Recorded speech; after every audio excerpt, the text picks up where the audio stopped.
Hello guys, this is Nick from TSPROF. This is our second video where we're talking about the top 10 must-know things in sharpening. And if you haven't seen our first episode, I would really recommend you watch it first. This will be especially helpful for those who are at the early stage of sharpening.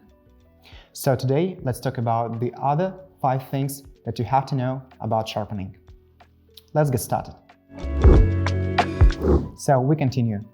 The next thing that you have to know about sharpening is the sharpening stones. According to their size, sharpening stones are divided into standard bench stones and combined stones, which consist of 2 glued stones. Both types of stones have approximately the same dimensions. As a separate type, we can distinguish natural stones, which often have only one working side. Such stones come in a variety of sizes, but they are not used very often.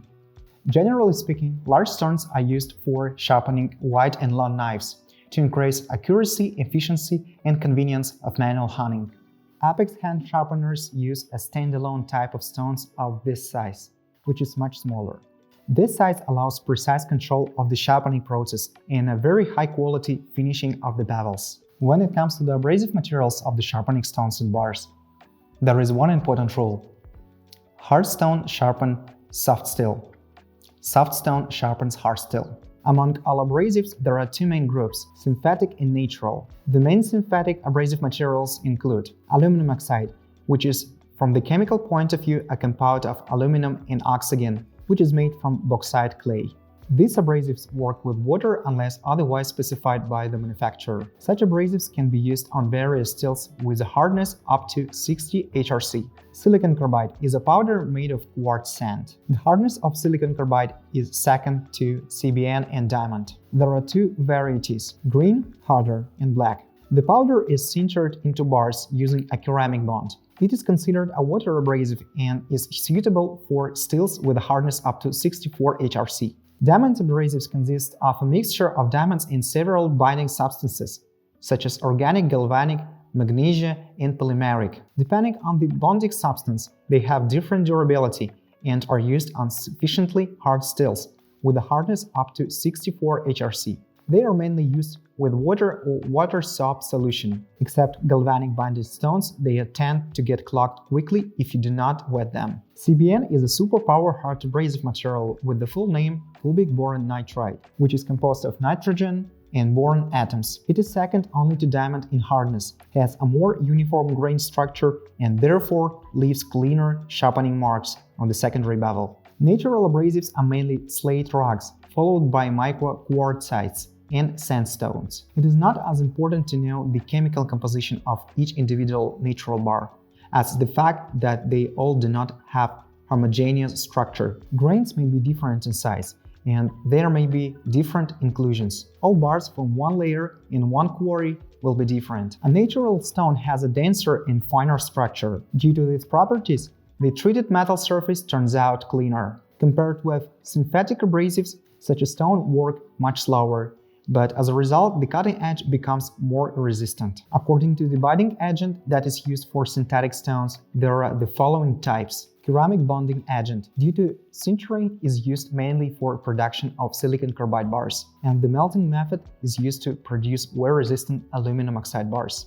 Magnesia bonding agent, often used in the production of Japanese water stones based on aluminum oxide, which have a very fine structure and high density. Electroplated bonding agent, used for production of diamond plates. Metal bonding agent, aluminum, zinc, and copper tin agents are used for the production of CBN and diamond-based bars. Organic bonding agent, also used for diamond stones. Polymer bonding agent, used for diamond stones, but quite rarely because of the high cost. All bonding agents are designed for processing hard steels. They have different hardness, provide different performance in combination with abrasive grit, and have different service life. You should choose the sharpening bar, synthetic or natural, depending on the intended use of the knife and the amount of metal to be removed. Just as there is no all-purpose blade, there is no one-size-fits-all stone.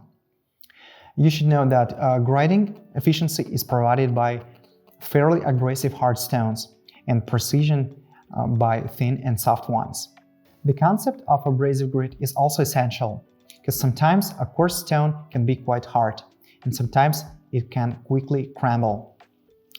Therefore, it's necessary to understand the task.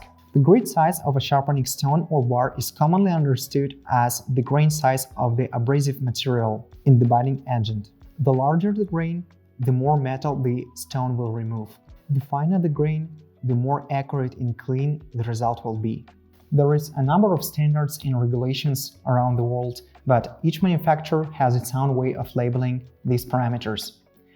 I think you can find the summary tables on your own. Synthetic stones fall under certain standards, but grit size designations of the natural stones, due to their heterogeneity, should be understood as a relative indicator. Cooling liquid performs a very important role in sharpening. It washes out metal particles, crumbling grains of the abrasive material, and doesn't let the bar get clogged. When honing a knife, due to friction, the heat energy is released.